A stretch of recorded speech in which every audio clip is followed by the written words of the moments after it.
पहली जरूरत आज की। टुकड़े टुकड़े हुए आत्मा पूरे जैन समाज की।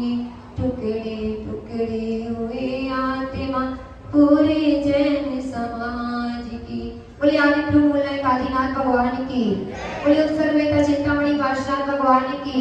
बोले 24 तीर्थंकर भगवान की। बोले गुरु नाम गुरु बोले चारण चक्रवर्ती आचार्य श्री शांति सागर जी महाराज की। बोले चारते चूड़ामणि आचार्य श्री नेमी सागर जी महाराज की। बोले गुरु नाम गुरु अधिपति आचार्य कुंतु सागर जी महाराज की। बोले ब्रह्मपूज आचार्य प्रज्ञा समर्थ श्री जयनंद जी महाराज की। बोले समाधिस्थ आचार्य श्री काम कुमार नंदी जी महाराज की। अहिंसा विश्व धर्म की।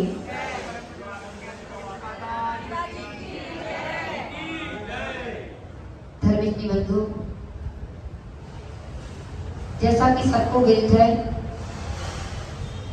कि हमारे ही बीच में रहने वाले 35 साल से संयमित जीवन जीने वाले आचार्य श्री काम कुमार नंद जी महाराज पर कुठाराघात हुआ और उनका क्रूरता से मरण कर दिया गया।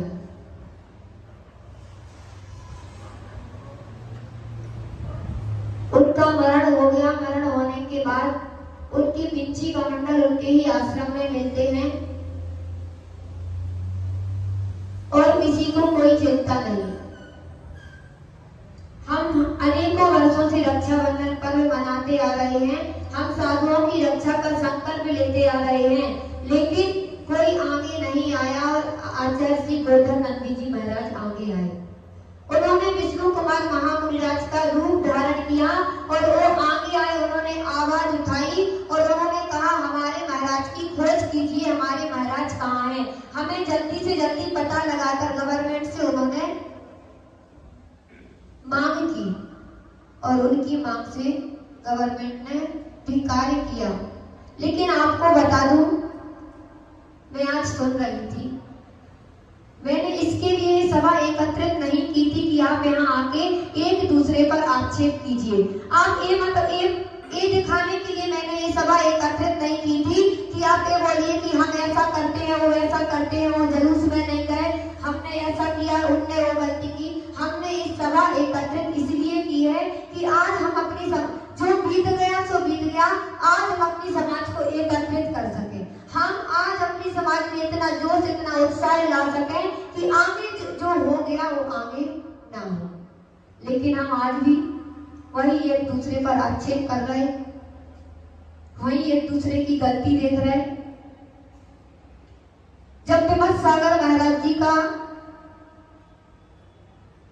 समाधि हुई, उनके साथ जब गलत किया गया, तब हमारे ही बीच के लोगों ने क्या कहा, वो तो ऐसे होंगे, वो तो वैसे होंगे, इसलिए उन्होंने स्वयं फांसी लगा ली, स्वयं आत्महत्या कर ली। और आज के दिन भी अगर विष्णु कुमार के गोवर्धन नंदी महाराज आगे नहीं आते तो आज यही सभा उन पर भी उंगली उठा रही होती और बोल रही होती कि पिंची का मंडल छोड़ के पता नहीं कहाँ चले गए। गलत बोल रही थी मैं? यही काम है ना हम सभी का। कभी हम पॉजिटिव सोचते ही नहीं है, हमेशा गलत ही सोचते हैं, हमेशा हमारे मन में गलत विचार ही आते हैं। सिंगल साधु है तो गलत है।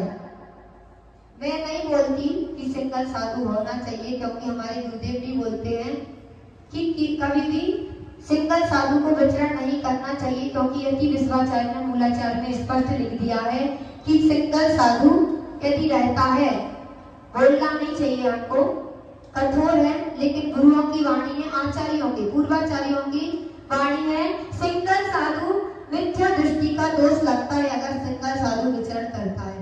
लेकिन अगर किसी परिस्थिति में सिंगल साधु आ जाता है तो हमें उनके ऊपर ऐसी उंगली उठाना चाहिए, कपड़े पहनाओ, मारो, भागो, ऐसा बोलना चाहिए कि हमारा एक कर्तव्य है? नहीं। लेकिन हम आज के दिन भी इन्हीं सब बातों में पड़े हुए हैं। और अगर गोवर्धन नंदी महाराज जी आगे आके गवर्नमेंट से मांग नहीं करते तो शायद आज भी यही हो रहा होता, यही हम बोल रहे होते। लेकिन विचार करिए, जिन हाथों ने हमारे लिए हजारों हजारों बार आशीर्वाद आशीर्वाद आशीर्वाद दिया हो, टुकड़े टुकड़े कर दिए गए। जिन पैरों ने इतना पग विहार किया, इतनी तीर्थ यात्राएं की, उन पैरों के टुकड़े टुकड़े कर दिए गए। और आज हम एक दूसरे पर आक्षेप कर रहे हैं। आज भी एकत्रित नहीं हुए। हम एक दूसरे से बोल रहे हैं कोई आगे नहीं आया, कोई आगे नहीं है। पहले स्वयं आगे आए क्या? हम आगे आए क्या? हमने कोई कदम उठाया क्या? हमने किसी से जाके बोला क्या?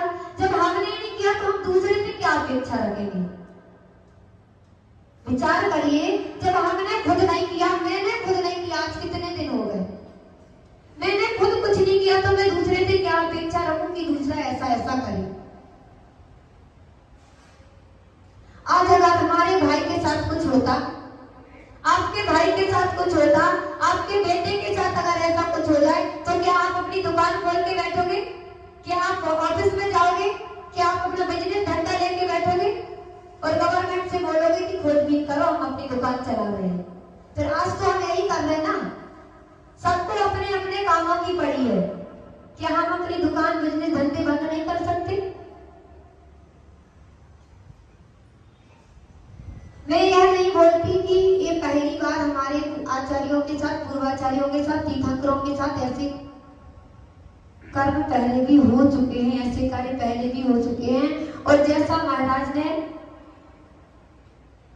समता के साथ सहन किया इतने बड़े उपसर्ग को, विचार करिए, जब हमें एक बार शॉक लगता है, एक बार करंट लगता है, एक सेकंड के लिए हमें कितनी वेदना और कितनी तकलीफ होती है।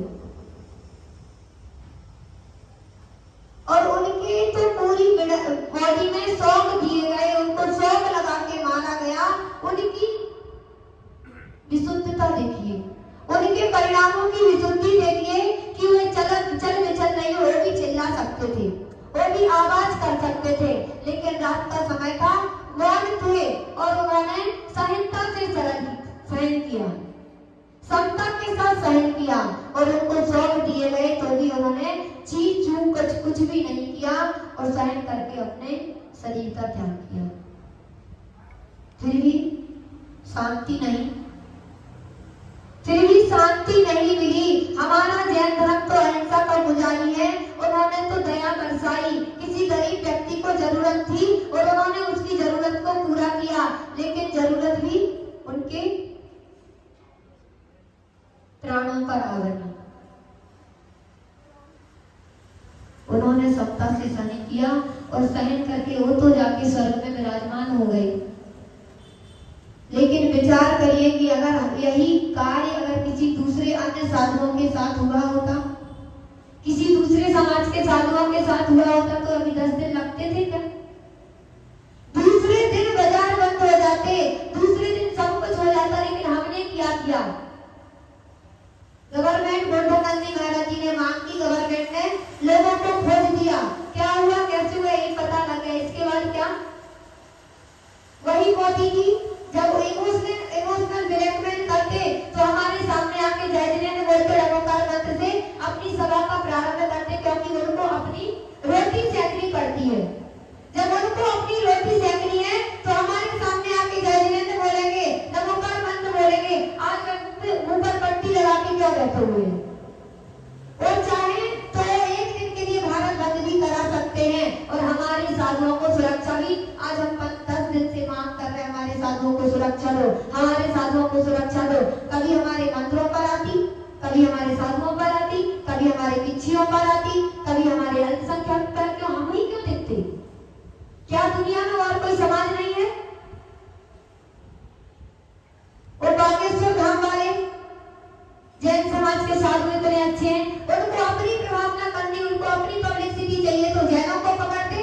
जब जैनों को किसी की जरूरत तो उनके लिए कोई खड़ा नहीं होता और हम किसी के भी पीछे भागने लगते। लेकिन आज भागने की जरूरत है हमें अपने साधुओं के पीछे, हमें अपनी साधुओं की आवश्यकता है, क्योंकि ये भारत देश कृषि प्रधान देश है, वैसे ही ऋषि प्रधान देश है। अगर इस संसार में साधु नहीं रहेंगे, अगर भारत में साधु नहीं रहेंगे तो यह भारत देश भी चलने वाला नहीं है।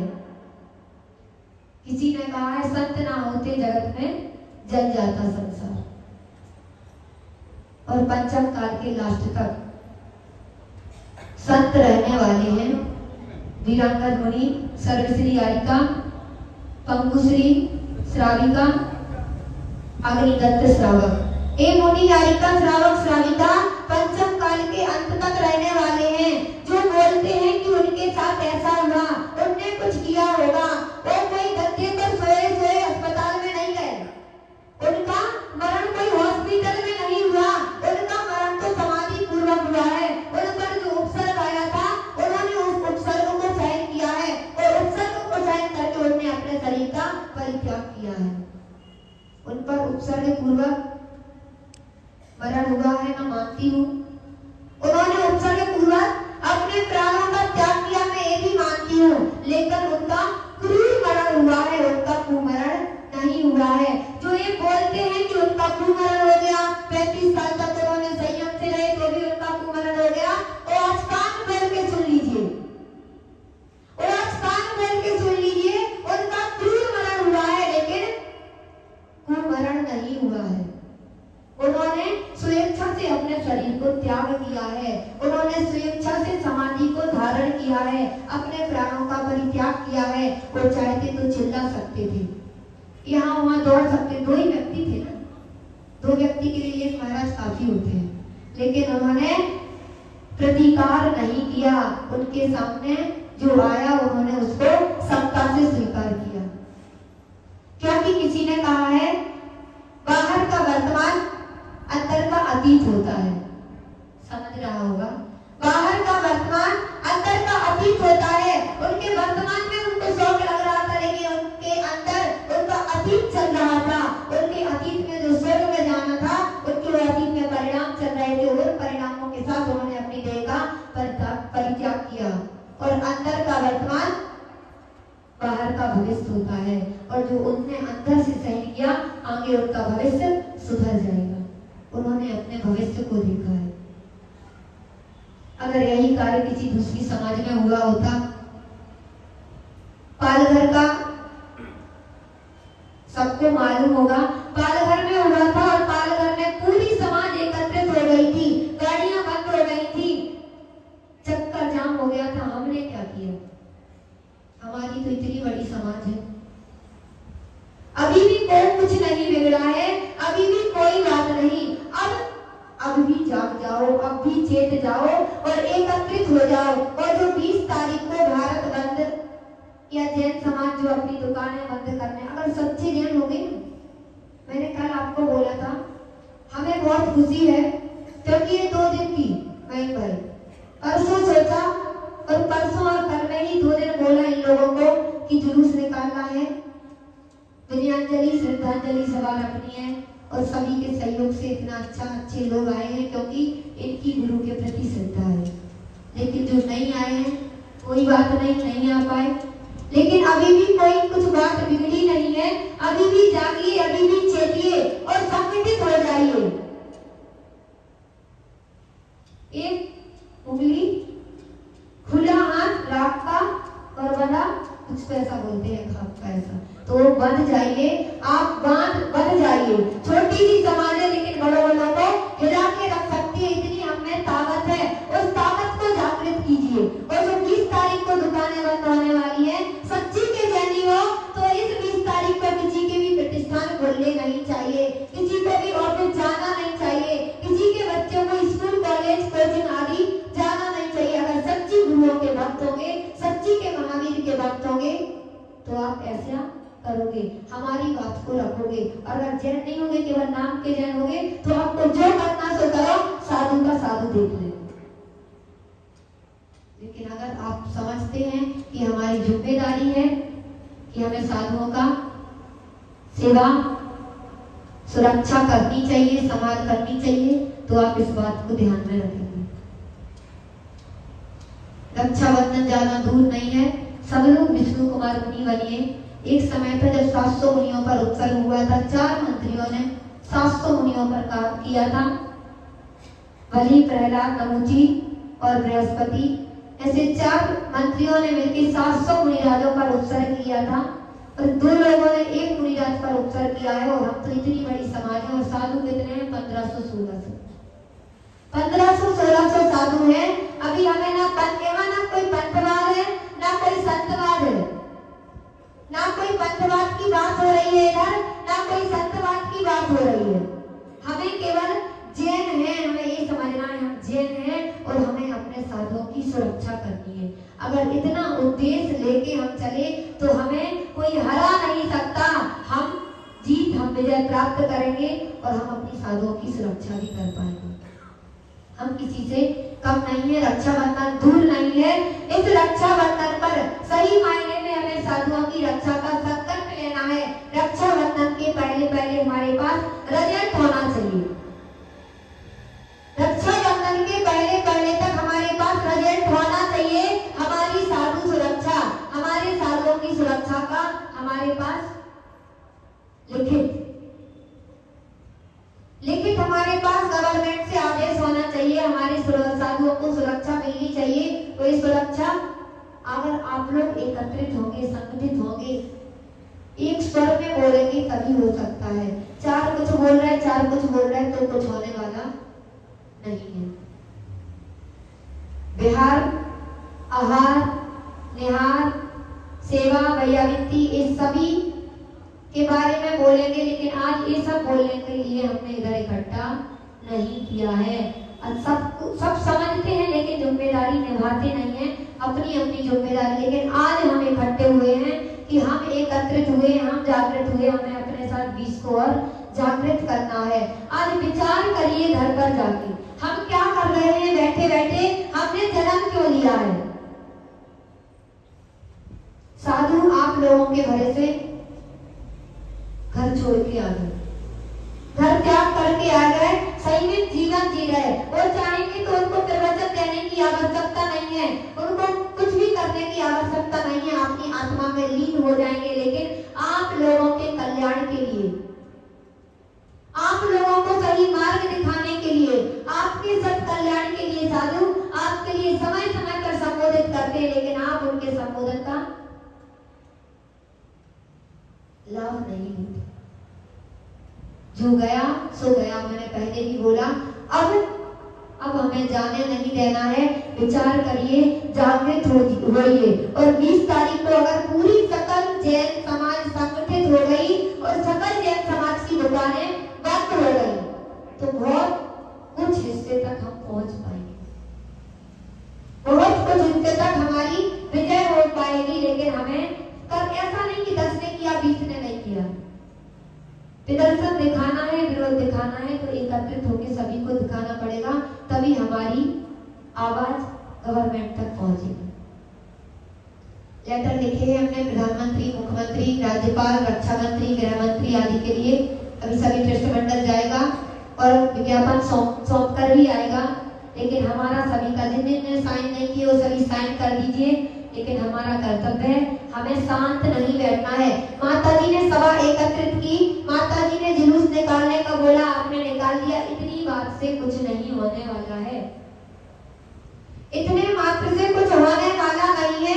विचार करिए, कुछ नया सोचिए, कुछ करने की सोचिए। हम कैसे अपने साधुओं की सुरक्षा कर सकते, कैसे हम अपने जैन तीर्थों की रक्षा कर सकते, कैसे हम पिछीदारियों की, संयमी लोगों की सुरक्षा कर सकते। क्योंकि आज ना तो चल तीर्थ सुरक्षित है, चलते फिरते तीर्थ, आप लोग बोलते चलते फिरते तीर्थ है, चलते फिरते कोई तो भजन बोलते ना, तो आप चलते फिरते तीर्थ, चल तीर्थ सुरक्षित है और ना ही हमारे अचल तीर्थ सुरक्षित है। जो हमारे क्षेत्र हैं वो भी सुरक्षित नहीं है और जो चलते फिरते तीर्थ है वो भी सुरक्षित नहीं है। तो हम इन अचल और चल तीर्थों की सुरक्षा कैसे करें। वैसे तो आप लोगों के पास बहुत अच्छे अच्छे दिमाग है, बोलते आज की युवा कंप्यूटर से भी ज्यादा अधिक एक्सपर्ट है। तो आज आप अपने दिमाग का उपयोग करिए, विचार करिए। सब लोग पता नहीं किसके पुण्य से क्या सही राह दिख जाए और हमारे साधुओं की सुरक्षा हो जाए। विचार करिए, सोचिए क्या किया जाए, कैसे किया जाए ताकि हमारी जैन समाज सुरक्षित हो जाए। एक तरह से हम लोगों पर आक्रमण नहीं हो रहा, एक तरफ से नहीं 50 तरफ से आक्रमण किया जा रहा है। आज जो लव जिहाद चल रहा है सबको पता है। आए दिन हमारे जैन समाज के बच्चों को कन्वर्ट किया जा रहा है। अभी अभी पता चला मालेगांव से 20 लड़के और 20 लड़कियां 2 दिन के अंदर कन्वर्ट हो गए मोमेडियन समाज में, जैन समाज के। 25 लड़के और 25 लड़कियां। विचार करिए, अगर ऐसा ही चलता रहा तो हमारी समाज का अस्तित्व क्या रहेगा? कौन रहेगा हमारी समाज में? कौन करेगा भगवान का अभिषेक? कौन करेगा भगवान की पूजन? कौन कराएगा महाराज के आहार? कौन देगा महाराज को आहार दान? कौन कराएगा महाराज का व्यवहार? कौन करेगा महाराज की भैया वित्ती? विचार करिए। हम उनको दोस्त बना लेते और दोस्त बनाने के बाद धीरे धीरे हमारे माइंड वॉश कर देते, हमें पता भी नहीं चलता हम कब जैन से मोमेडियन में आ गए। आज हमारी बीच की बच्चियों को हमारी नाक के नीचे से लेके चले जाते और हम कुछ भी नहीं कर पाते और फिर उनको बेच दिया जाता है अन्यत्र। और बाद में हमारी घर की बच्चियां अपने हाथ से पानी भी नहीं पीती उठा के, और उधर जाके दूसरा के घरों में बर्तन मांजती, झाड़ू पोछा करती। इधर उनको अगर मोमेडियन कहीं दुकान से, होटल से, मोमेडियन नॉनवेज होटल के सामने से निकलते तो मुंह पर कपड़ा लगाना पड़ता, उधर उन्हें अपने हाथों से मांस पकाना पड़ता। फिर वो रोती है, विचार करती हमने गलती की, हमने अपनी समाज को छोड़ के गलती की, हमने अपने धर्म को छोड़ के गलती की, हमने अपने माता पिता को छोड़ के गलती की, लेकिन अब पछताए, अब तो लौट के इधर आ भी नहीं सकते। और फिर 1 महीने, 2 महीने, 3 महीने में उनसे काम निकाल के बाद में उनको मार दिया जाता। जो मानव बम के लिए उपयोग की जा रही है वो कोई और नहीं, हमारी जैन समाज की बच्चियां हैं जो चलते फिरते बम के रूप में उपयोग की जाती है। वो बच्चियां और कोई नहीं है और किसी समाज की नहीं है, मात्र जैन समाज की बच्चियों को मानव बम के लिए उपयोग में लाया जा रहा है। धर्मस्त्री बंधुओं, सभी आज बैठे हुए, इसलिए मैं आपसे बोलना चाहती हूँ, निवेदन करना चाहती हूँ, प्रार्थना करना चाहती हूँ, थोड़े से संस्कार अपनी बच्चियों में भी दीजिए, उनको दूर रखिए, उनको संस्कारित कीजिए, उनको थोड़ा इन सब बातों के बारे में बताइए। बाद में पछताने से कुछ नहीं होगा। आज संभालेंगे तो ही संभाल पाएगा। आज अपने जैन धर्म को, जैन संस्कृति को, जैन पीढ़ी को संभाल पाएंगे तो ही संभाल पाएगा, अन्यथा हाथ से चली जाएंगी तो फिर जब हाथ में पानी होता है, बूंद करके गिर जाता है, पुनः वही बूंद हाथ में नहीं आ पाती है। इसलिए मैंने बोला है कि केवल एक जगह से हमारे ऊपर आक्रमण नहीं हो रहा है, हमें सब जगह से संभल के रहना है, एकत्रित होना है, एक होइए और गवर्नमेंट से सुरक्षा मांगिए। हर जगह से सुरक्षा चाहिए है और सुरक्षा मांगिए। आज जो महाराज के साथ हुआ है, उन्होंने तो सत्ता से साइन किया, लेकिन अगर आगे होगा नहीं ऐसा, क्योंकि हम लोग होने नहीं देंगे, हम लोग एक होंगे ना। कौन एक होना चाहता है? दोनों हाथ ऊपर करिए। बोलिए आचार्य श्री काम कुमार नंदी जी महाराज की, बोलिए आचार्य श्री काम कुमार नंदी जी महाराज की, बोलिए आचार्य श्री काम कुमार नंदी जी महाराज की। आज जो महाराज के साथ हुआ वैसा आगे नहीं होगा, क्योंकि हमारी समाज जागृत है और हमें अपेक्षा है, और हमारी अपेक्षा पे आप सभी खरे भी उतरेंगे। ऐसा आगे नहीं होगा, होना भी नहीं चाहिए और हम सभी होने भी नहीं देंगे।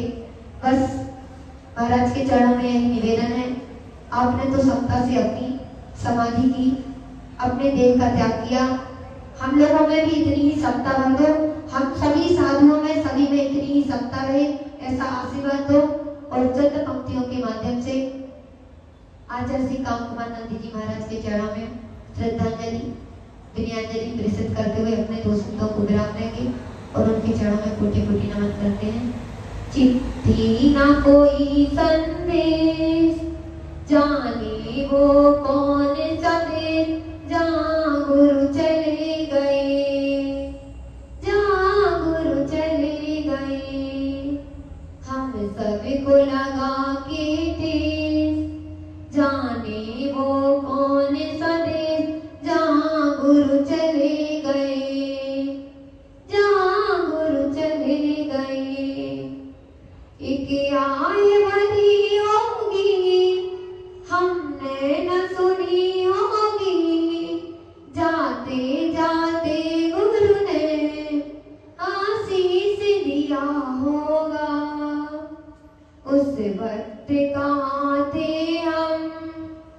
हर वक्त यही है गम, कहाँ तुम चले गए, कहाँ गुरु चले गए। हम हर जीवित को भी रट्टा है तुम्हारा नाम, सूरज भी और कलियां तुम कर ना सकी प्रणाम। हर दिल में रह गई बात, जल्दी से छुड़ा के हाथ, कहाँ गुरु चले गए, कहाँ गुरु चले गए। चिट्ठी न कोई संदेश, जाने वो कौन सदेश, जहाँ गुरु चले गए, जहाँ गुरु चले गए। बोले आचार्य जी का कुमार नंदी जी महाराज।